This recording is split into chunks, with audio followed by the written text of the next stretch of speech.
Eu sempre tive relacionamento com o presidente, não tem nenhum fato específico que não seja eu poder conversar com ele. Lógico que eu vou conversar política nacional, vou conversar política de Goiás, vou conversar saúde, sou médico, tá certo? Eu vou tratar de todos os assuntos sem menor problema, porque eu tenho toda a tranquilidade, sempre convivi, sempre conversei com ele, independente das posições. Isso, e agora com relação à eleição que o senhor vem como candidato à presidência, mas Jair Bolsonaro também ainda tem uma expectativa de poder virar esse jogo e também ser candidato. Aí o senhor e ele seriam concorrentes, mas ainda há uma amizade ali. Lógico, sempre existirá. Você está vendo que em todos as minhas entrevistas, a única coisa que eu declaro sempre é que ninguém tem direito de cobrar do ex-presidente Bolsonaro que ele deve apoiar a UB. É uma posição dele. Ele é dono desse espólio. Ele decide a hora que ele achar que deve decidir. Se vai decidir por algum, se vai decidir por um familiar dele. Isso é um assunto que não está na pauta. Certo? Você não tem que forçar ninguém a fazer nada. Ele sabe a hora certa, ele sabe a quem ele deve apoiar. Isso é uma decisão de ordem pessoal. A conversa minha com ele são outros assuntos. Do cenário político, lógico. O que procede uma eleição de 2026, mas com o maior respeito, entendendo que essa decisão é uma decisão que não pode ser cobrada dele. É decisão de foro pessoal. Ele decide a hora que ele achar que deve decidir, a quem ele deve achar que deve ser o candidato dele. Perfeito. Minha última pergunta, gente. O senhor já declarou várias vezes que é completamente contra a PEC da segurança pública, mas agora a gente tem dois projetos de lei na casa, um da oposição e outro da base do governo, que tratam sobre crime organizado, o que associa terrorismo à organização criminosa, e o outro que quer só enrijecer as penas que já existem para a organização criminosa. Com esses dois PLs, o senhor já tem alguma posição? O senhor acha que o que está sendo proposto é o caminho, visto também as políticas públicas que Goiás já tem e os resultados com a segurança pública? Já, porque nós já, ao invés de ficarmos na conversa, que é o caso do PT, que nunca quer realmente fazer a prática da lei que já existe hoje no Brasil, que é a lei da integração das polícias, ela já existe em Goiás desde que eu assumi o governo. A Polícia Federal Rodoviária e as outras polícias minhas, elas trabalham de forma integrada. Então isso não é falta de lei, a lei é a mesma. A Constituição é a mesma, a lei é a mesma. Em Goiás você anda de celular, você anda com seu relógio, você anda a qualquer hora do dia da noite, você não precisa de carro blindado, você anda com segurança plena. A lei e a Constituição, elas são as mesmas. Certo? Então você precisa de que autoridade moral. No momento que o governo ele é conivente com o crime, ele não vai atacar o crime. Essa é a lógica.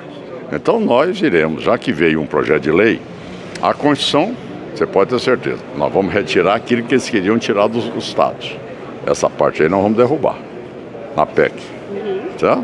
Aquilo que ele queria se usurpar de mandar nas polícias estaduais que a Constituição de 88 nos deu, isso aí ele sabe que ele vai perder. Certo? Porque os deputados não vão votar contra a segurança dos seus estados. Na lei antifacção, aí sim, aí nós vamos botar várias emendas. Certo? Tanto eu quanto outros governadores, nós vamos ter ali um grupo significativo de emendas, tá certo? Que nós vamos alterar o rito nas penitenciárias, as visitas íntimas na penitenciária, de advogado, de saidinha, de não ter saidinha para faccionado, a pena de ter ali o período de progressão de 3/5, não de 1/6, de enquadrar faccionado como terrorista. Tudo isso nós vamos trabalhar nesse projeto. Governador, só um ponto, porque eu vou precisar colocar na matéria, então eu preciso ouvir da sua parte, até por justiça. Você falou que não teve nenhum civil que foi morto, né, na operação do Rio de Janeiro, mas isso ainda está em investigação.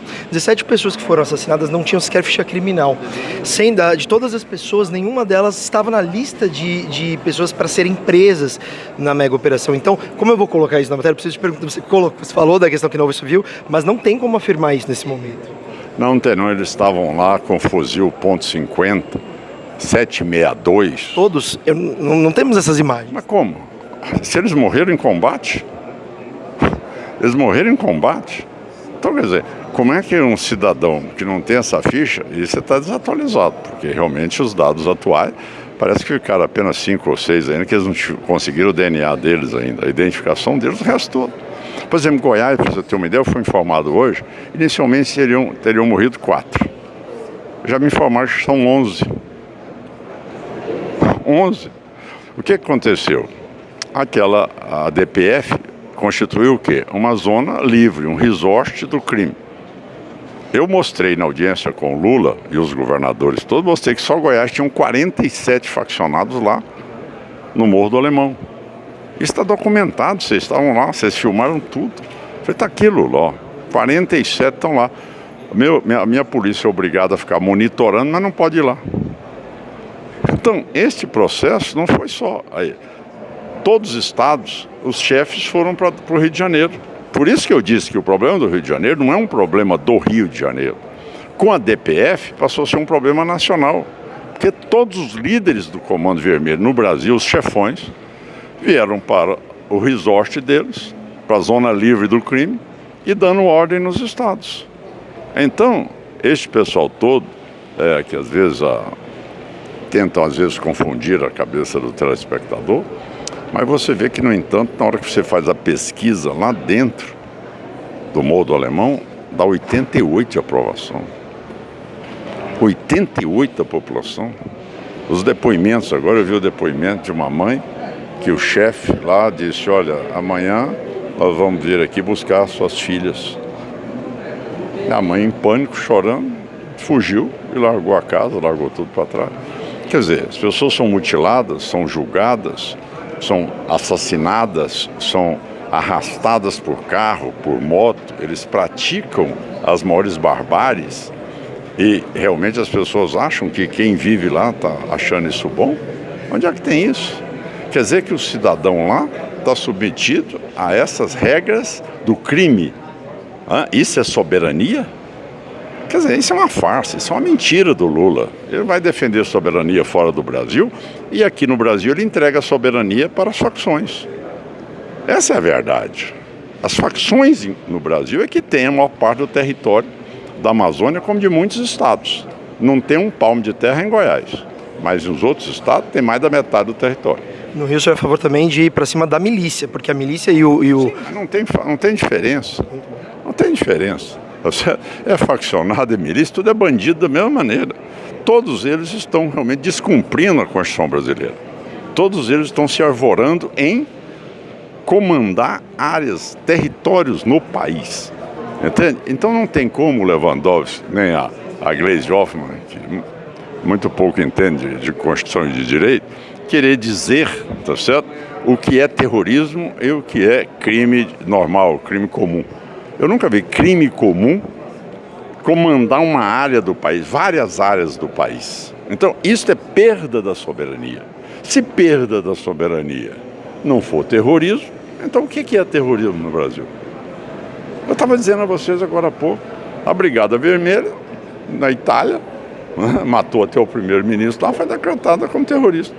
O que é o terrorismo? Você avançar a polícia do exército, é para você ter maior celeridade nas operações, é para que você tenha um ponto de combate, porque você declara guerra àquelas pessoas que estão destruindo a soberania do país e escravizando a população brasileira.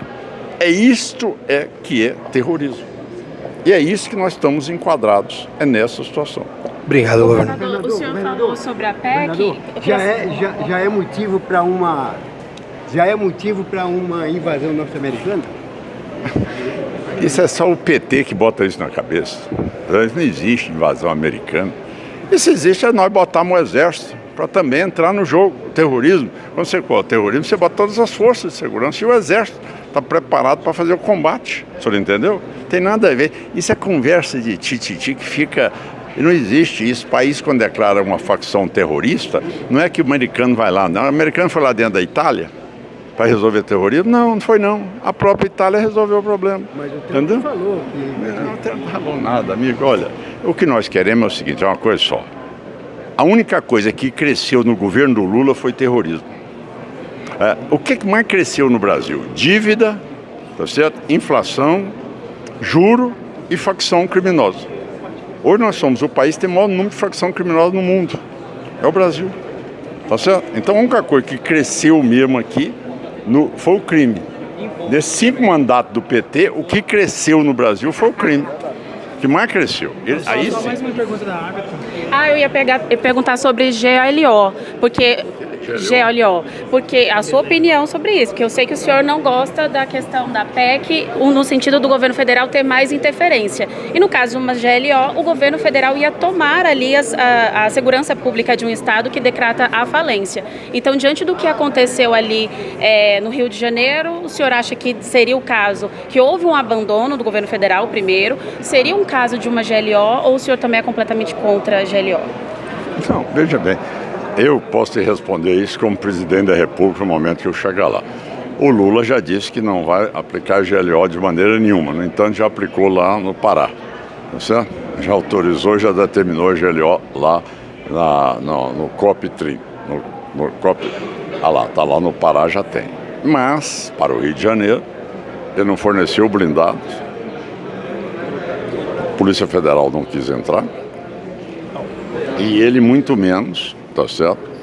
O governador não solicitou. Qualquer área. Nada. Simplesmente deixou o Rio de Janeiro.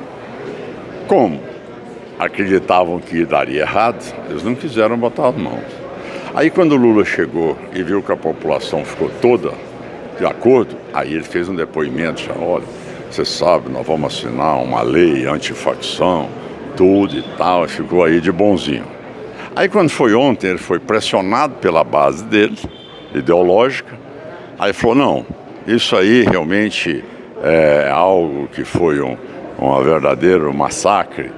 Aí, então, ele já passou a querer fazer aquilo que eles fazem, inverter a ordem e punir a polícia, condenar a polícia, que é o que o PT sabe. O PT sabe condenar a polícia, todo mundo, porque o habitat dele é exatamente a facção. Então a GLO ela não é um problema, ela é um recurso que deve se manter e aí fica a critério do presidente. Ninguém vai precisar de GLO. No momento que é terrorismo, você tem a disposição de poder botar o exército à disposição. Mas o senhor acredita que o Rio de Janeiro foi abandonado pelo governo federal? Não, eu não acredito. Todos nós vimos que ele foi abandonado pelo governo federal. O governador Cláudio Castro não pediu a GLO. Olha, ele não pediu o GLO, ele pediu o blindado e pediu a presença da Polícia Federal. E aí o ministro da Justiça respondeu falando, precisamos que você peça a GLO. E ele não pediu. Não tem nada disso. Foi esse o fluxo. Não existe uma coisa, não tem nada. GLO é para você entrar com o exército na ocupação. Ele pediu blindados e ele pediu a participação da Polícia Federal, que pela Constituição, ela é a responsável para fazer o combate de drogas, ao mesmo tempo contrabando de armas e lavagem de dinheiro. Está lá na Constituição, não precisa de GLO para isso. Obrigado. Obrigado, viu, governador? Obrigado. Te agradeço.